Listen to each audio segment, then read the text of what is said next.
या आर्टिकलमध्ये आज आपण projected motion of UCM by reference circle method म्हणजे जे युनिफॉर्म सर्क्युलर मोशन आहे ते अलॉंग द डायमीटर त्याचे प्रोजेक्शन्स कन्सिडर करायचे आणि त्याच्या मोशनचा अभ्यास करायचा. So here let us suppose this is a rod. This is a metal rod. One end of the rod is kept at the center and it is rotated about one end in this direction. And the tip of other end of the rod describes a circle. That circle is known as a reference circle. So this circle is a reference circle. So this is a rod.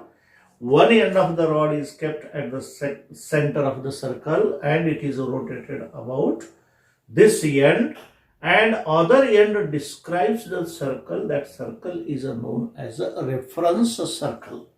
म्हणून याला आपण reference circle म्हणतो. The angle described by the rod at the center of the circle is known as reference angle. This theta is known as a reference angle, and this length of the rod is equal to radius of reference circle.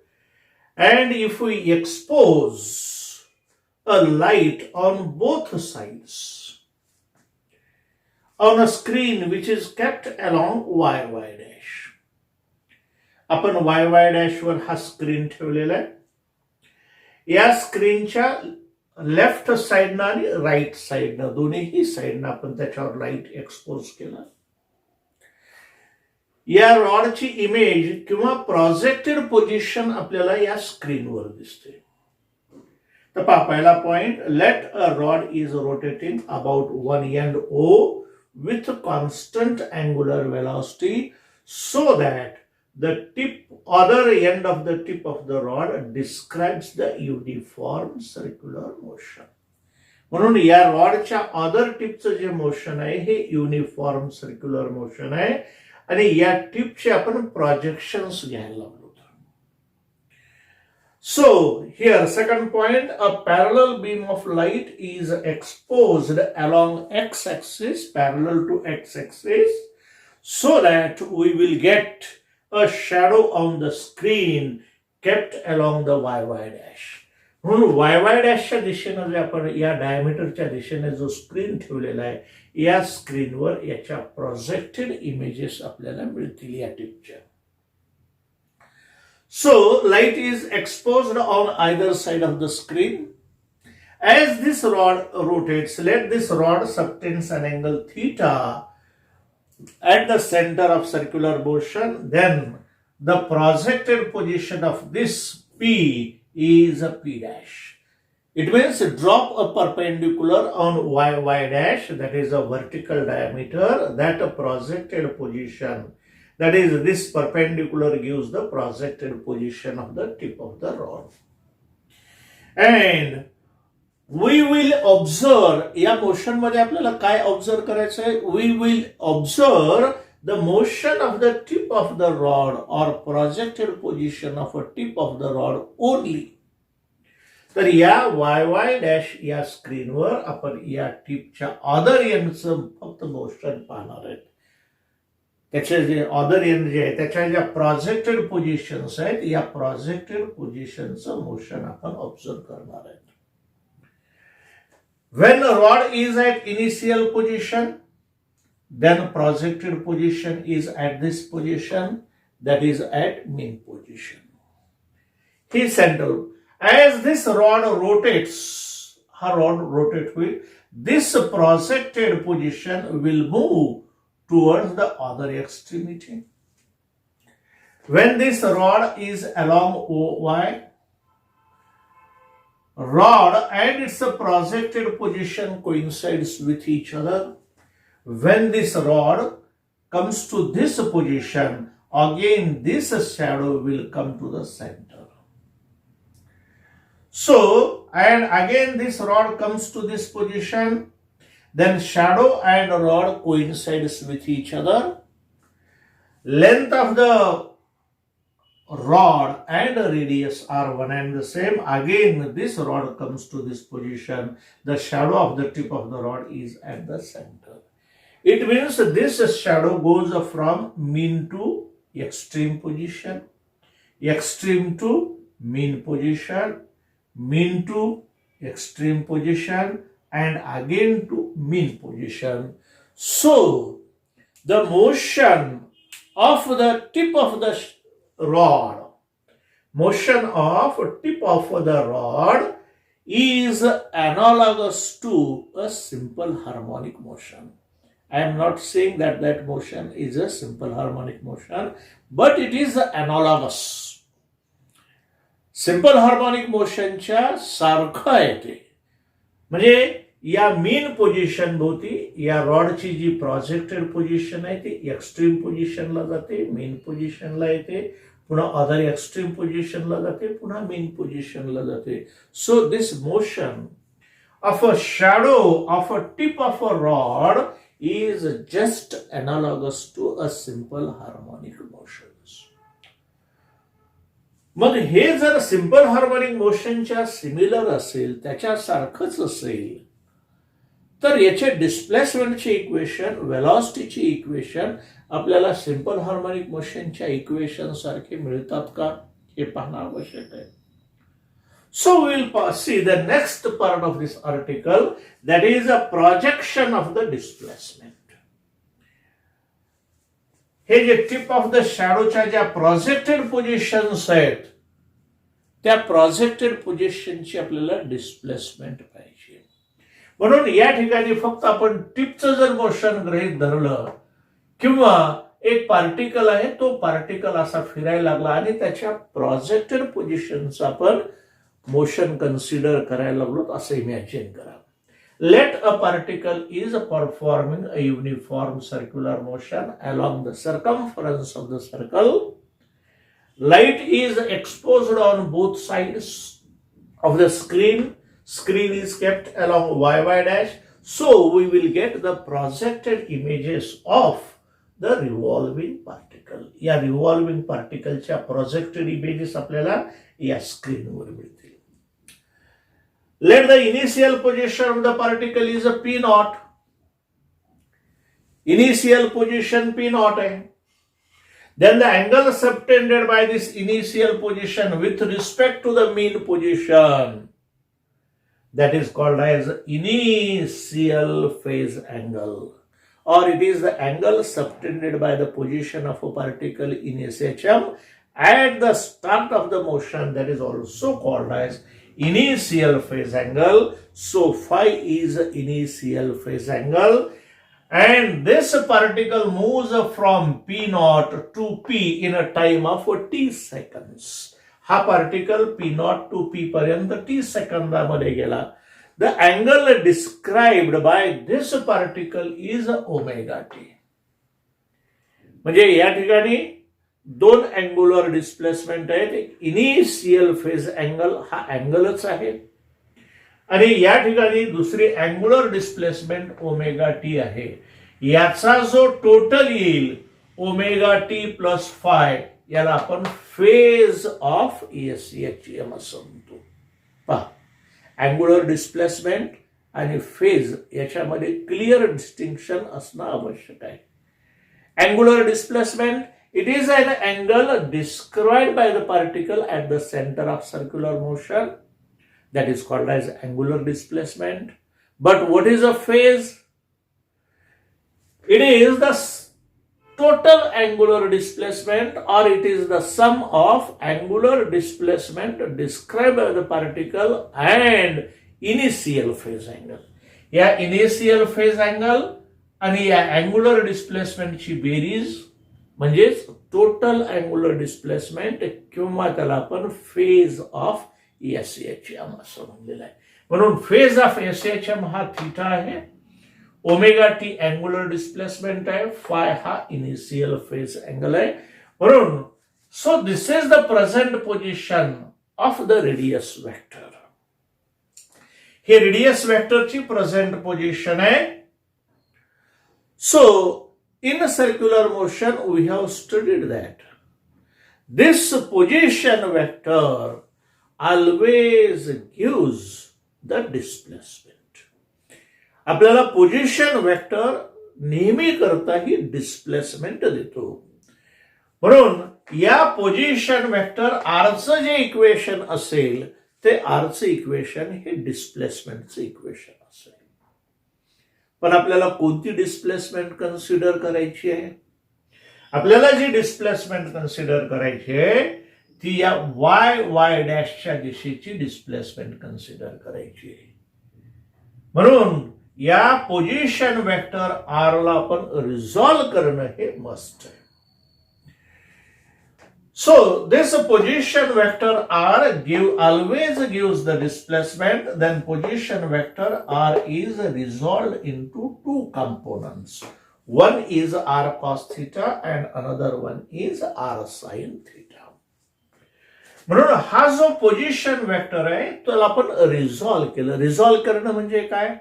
त्या वेक्टरच्या tip पासून x axis वर एक perpendicular टाकायची, या tip पासून Y axis वर एक परपेंडिक्युलर टाकायची आणि हा जो वेक्टर येईल ही झाली एक्स कंपोनंट आणि हा जो वेक्टर येईल ती झाली वाय कंपोनंट. म्हणून याची जी आपल्याला कोणत्या दिशेनं डिस्प्लेसमेंट कन्सिडर करायचे? वाय डॅशच्या दिशेनं डिस्प्लेसमेंट कन्सिडर करायचे. म्हणून आपल्याला ह्या मीन पोझिशन पासून या दिशेची डिस्प्लेसमेंट कन्सिडर करायची आहे. म्हणजे आपल्याला हा कंपोनंट विचारात घ्यायचा आहे डिस्प्लेसमेंटचा. या कंपोनंटचा आपल्याला विचार करायचा नाही. We will not consider this component R cos theta. हा आर कॉस थिटा कंपोनंट आपण विचारात घेणार नाहीत. आपल्याला वाय ऍक्सिसच्या दिशेने असणारा कंपोनंट ही डिस्प्लेसमेंट विचारात घ्यायची आहे. म्हणून हा वाय डिस्प्लेसमेंट कन्सिडर केला. ही कंपोनंट काय? Y is equal to R sin theta. म्हणजे R sin theta.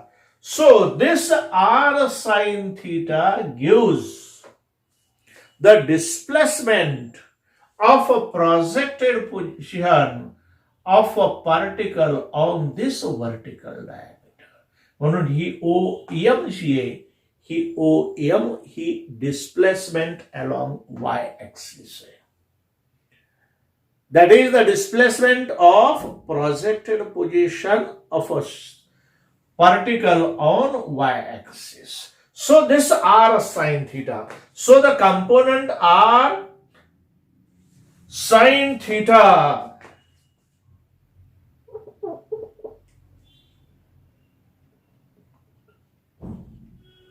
r sin theta gives the displacement of a shadow from the mean position. R sin theta, y is equal to r sin theta. So displacement of a shadow from its mean position is equal to displacement OM. Displacement OM is y, and this y is equal to r sin theta, but theta is equal to omega t plus phi. Theta is equal to omega t plus phi, and this is the maximum displacement of the projected position on either side of the mean position. या बाजूची किंवा या बाजूची जी maximum displacement आहे त्याला आपण amplitude असं म्हणतो. म्हणून ही जी डिस्प्लेसमेंट आहे maximum displacement that is R is equal to A. आणि या ठिकाणी काय येईल? R is equal to minus A येईल या बाजूला. So this r is equal to a where a is the amplitude. म्हणून या r च्या ऐवजी आपण a ठेवला. sin as it is omega t plus phi हे थीटाची किंमत ठेवली. So y is equal to a sin omega t plus phi. So this is the expression for the displacement, and this expression is obtained from the projected motion of UCM by reference circle method. आणि याच्यामध्ये जे डिस्प्लेसमेंटचं equation आलं हे simple harmonic motion आपण differential equation पासून जी displacement काढली ते equation आणि हे इक्वेशन हे सेम आहे. म्हणून एक पुरावा आपल्याकडे निर्माण झाला की या टिपचं जे प्रोजेक्टेड मोशन आहे, या प्रोजेक्टेड मोशन हे सिंपल हार्मोनिक मोशनच्या अॅनॉलॉगस आहे. हे एक पुरावा आपल्याकडे मिळाला. म्हणजे डिस्प्लेसमेंटचं इक्वेशन सिंपल हार्मोनिक मोशन मध्ये जे डिस्प्लेसमेंटचं इक्वेशन मिळालं त्याच प्रकारचं इक्वेशन या प्रोजेक्टेड मोशन मध्ये सुद्धा मिळालं. म्हणजे projected motion of a particle in UCM is analogous to simple harmonic motion. Then next part is projection of a velocity. आपल्याला आता velocity कॅल्क्युलेट करायची आहे. पुन्हा रेफरन्स सर्कल कन्सिडर केलं. Consider reference circle and particle is performing a uniform circular motion with constant angular velocity along the circumference of a reference circle, and we will consider the projected positions of the shadow of this particle on this y-axis. या पार्टिकलच्या projected positions म्हणजेच आपण shadow त्याच्या पाहणार आहेत. कोणत्या दिशेला? along y-axis, because light is exposed on either side, on both sides of the screen. स्क्रीनच्या दोन्ही बाजूने याच्यावर लाईट टाकलेला आहे, जो लाईट पॅरलल ऍक्सिसला, एक्स ऍक्सिसला पॅरलल आहे. म्हणून आपल्याला या पार्टिकलची शॅडो या वाय ऍक्सिसच्या दिशेने मिळेल. So velocity is always tangential to the circular path. Velocity is always tangential to the circular path. या सर्क्युलर मोशन मध्ये वेलॉसिटी ही नेहमी सर्क्युलर पाथला टँजेन्शियल आहे. काढली व्हेलॉसिटी, काढली या ठिकाणी. व्हेलॉसिटी काढल्यानंतर आपल्याला ही व्हेलॉसिटी कोणत्या दिशेला, या पार्टिकलची प्रोजेक्टेड पोझिशन इथं आली. इथून वाय ऍक्सिस वर परपेंडिक्युलर टाका. परपेंडिक्युलर ज्या ठिकाणी येईल ती पोझिशन म्हणजे त्याची प्रोजेक्टेड पोझिशन असेल. ही प्रोजेक्टेड पोझिशन पी डॅश आपल्याला मिळाली. ही पी डॅश पोझिशन. या पोझिशनला या पार्टिकलची व्हेलॉसिटी काय आहे, म्हणजे इथली या प्रोजेक्टेड पोझिशनची व्हेलॉसिटी काय आहे. म्हणजे पुन्हा आपल्याला या ठिकाणी या व्हेलॉसिटीला रिझॉल्व्ह केल्यानंतर आपल्याला दोन कंपोनंट मिळतील. एक हॉरिझॉन्टल कंपोनंट मिळेल, दुसरी व्हर्टिकल कंपोनंट मिळेल. तर जी कंपोनंट वाय ऍक्सिसच्या दिशेला आहे ती कंपोनंट आपल्याला कन्सिडर करायचं आहे. पहा या ठिकाणी velocity is always tangential to the circular path in uniform circular motion. The velocity of a particle is resolved into two components. One is a v cos theta and another one is a v sin theta. ही जर theta angular displacement असेल, theta याच्यात phi is equal to 0 दाखवला आपण. phi is equal to 0 म्हणजे motion start from mean position घेतलं किंवा त्याला जर इनिशियल फेज अँगल phi घेतला तर काही बिघडत नाही. So this velocity is resolved into two component v cos theta and v sin theta. मग ही v cos theta का आली? कारण हा अँगल थीटा आला तर या रिझोल्युशन मध्ये हा अँगल थीटा येतो. याची जी ऍडजसंट कंपोनंट असते ती कॉस कंपोनंट असते, कोसाइन कंपोनंट असते. म्हणून या थीटाच्या लगत जी कंपोनंट आहे ती कॉस कंपोनंट आहे आणि अदर कंपोनंट ही साइन कंपोनंट आहे. So this is a V sine theta and this is a V cos theta and V cos theta is a parallel to this velocity. So this velocity v is equal to v cos theta. ही v cos theta component म्हणजेच या पार्टिकलची velocity along y axis असेल. म्हणून we are interested in a component v cos theta. ही component आपल्याला velocity देईल त्या प्रोजेक्टेड पोझिशनची. म्हणून the component v cos theta gives the velocity of a shadow moving toward the extreme position.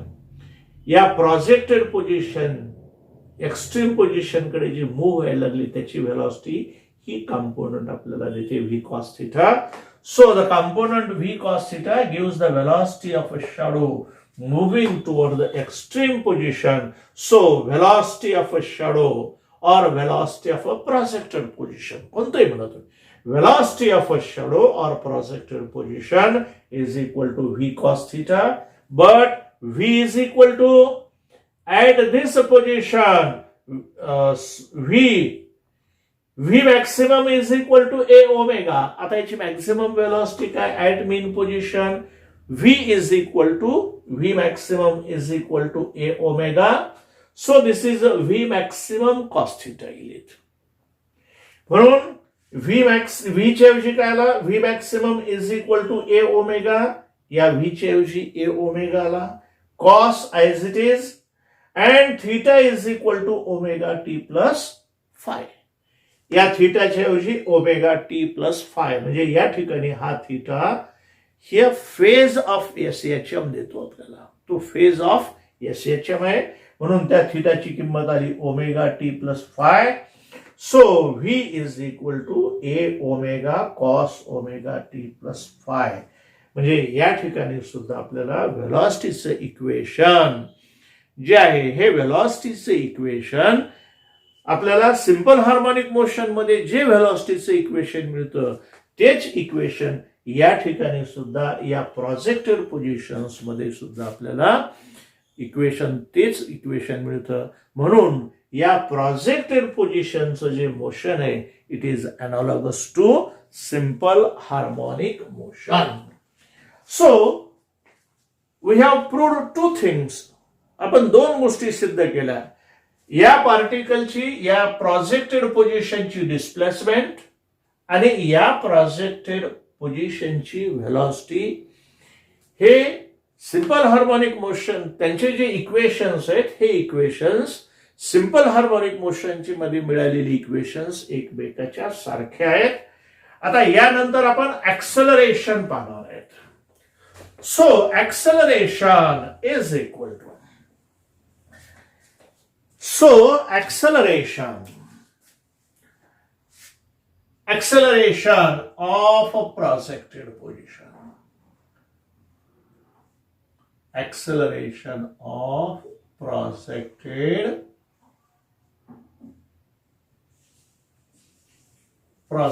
motion. या projected मोशनचं आपण ऍक्सेलरेशन पाहणार आहे. In SHM